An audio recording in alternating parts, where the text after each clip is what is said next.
ओम गंग गणपते नमो नमः। श्रीमद् वाल्मीकि रामायण युद्धकांड 111वां सर्ग भाग 3/3 मंदोदरी का विलाप तथा रावण का शव का दाह संस्कार।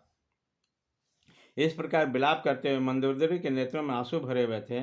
उसके हृदय स्नेह से द्रवीभूत हो रहा था। वह रोती रोती सहसा मूर्छित हो गई और उसी अवस्था में रावण की छाती पर गिर पड़ी। रावण के बस स्थल पर मंदिरों की वैसे ही शोभा हो रही थी जैसे संध्या के लाली में रंगे हुए बादलों से दीप्तिमती विद्युत चमक रही थी। उसके सौते भी शौक से अत्यंत आतुर हो रही थी। उन्होंने उसे अवस्था में उठकर उठाया और स्वयं भी रोते रोते जोर से विलाप करते हुए मंदोदरी को धीरज बनाया। वो बोले, महाराज, क्या आप नहीं जानती थी कि संसार का स्वरूप स्थिर है? दशा बदल जाने पर राजाओं की लक्ष्मी स्थिर नहीं रहती। उसके ऐसा कहने पर मंदोदरी फूट फूट कर रोने लगी। उसी समय उसके दोनों स्तन उज्ज्वल मुख आंसू से नहा उठे। इसी समय रामचंद्र जी ने विभीषण से कहा, इन स्त्रियों को धैर्य बंधाओ और भाई का दाह संस्कार सुनो। यह सुनकर बुद्धिमान विभीषण ने श्री राम का अभिप्राय जानने के उद्देश्य से बुद्धि से सोच विचार कर उनसे धर्म और अर्थ से युक्त विनयकर तथा हितकर बात कही। भगवान जिसने धर्म और सदाचार को त्याग कर दिया, जो क्रूर निर्दयी असत्यवादी तथा प्रायवादी स्त्री को स्पर्श करने वाला था, उसका दाह संस्कार करना मैं उचित नहीं समझता। सबके हित में संलग्न रहने वाला रावण भाई के रूप में मेरा शत्रु था। यद्यपि जेठ होने के कारण गुरुनोचित गौरव के कारण मेरा पूज्य था, तथापि मुझसे सत्कार पाने योग्य नहीं है। श्री राम मेरी यह बात सुनकर संसार के मनुष्य मुझे क्रूर अवश्य कहेंगे, परंतु जब रावण के दुर्गुणों को भी लोग सुनेंगे तब सब लोग मेरे इस विचार को उचित ही बताएंगे। इस सुनकर धर्मात्माओं के श्रेष्ठ रामचंद्र जी बड़े प्रसन्न हुए।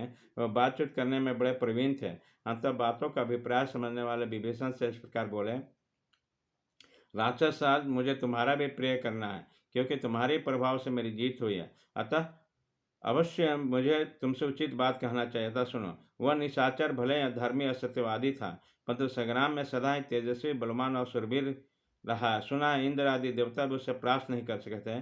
समस्त लोगों को रुलाने वाला रावण बल पराक्रम से संपन्न तथा महामनुष्य था। बैर मरने तक रहता है, मरने के बाद उसका अंत हो जाता है। अब हमारा प्रयोजन भी सिद्ध हो चुका है।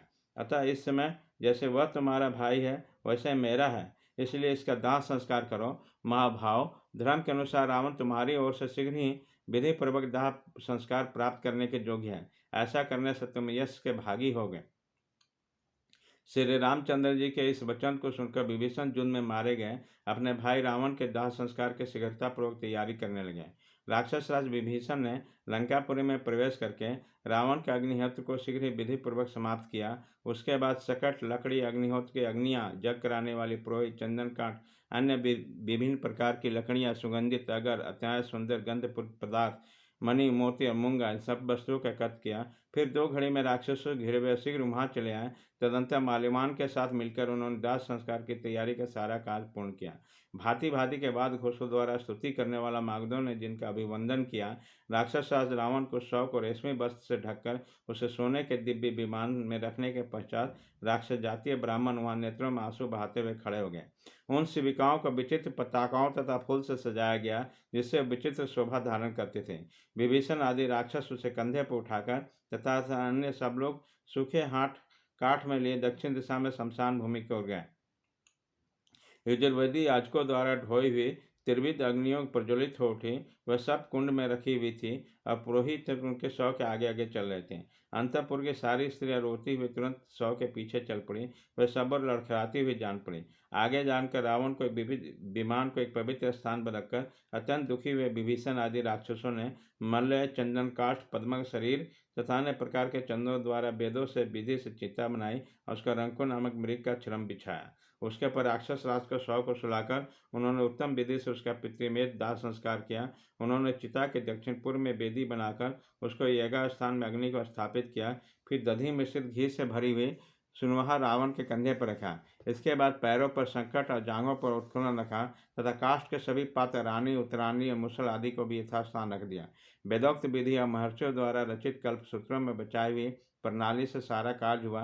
राक्षसों ने राक्षस की रीति के अनुसार मैद्य पशु का हनन करके राजा रावण की चिता पर फैला हुए मृगचर्म को घी से तर कर दिया। फिर रावण के शव को चंदन और फूलों से अलंकृत करके और राक्षस मनी मन दुख का अनुभव करने लगा।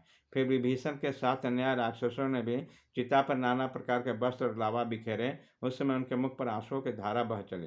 तदंतर विभीषण ने चिता में विधि के अनुसार आग को लगाई। उसके बाद स्नान करके भीगे वस्त्र पहने हुए उन्होंने तिल कुश जल के द्वारा विधिवत रावण को जलांजलि दी।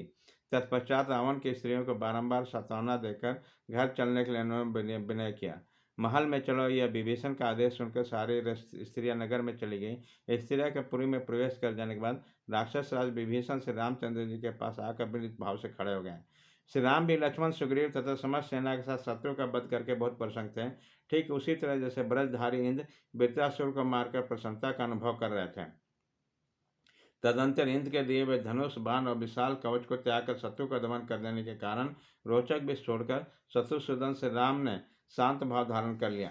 इसी प्रकार श्री वाल्मीकि निर्मित 4 रामायण आदि कामझुंड में युद्ध कांड में 111वां सर्ग भाग 3/3 पूरा हुआ।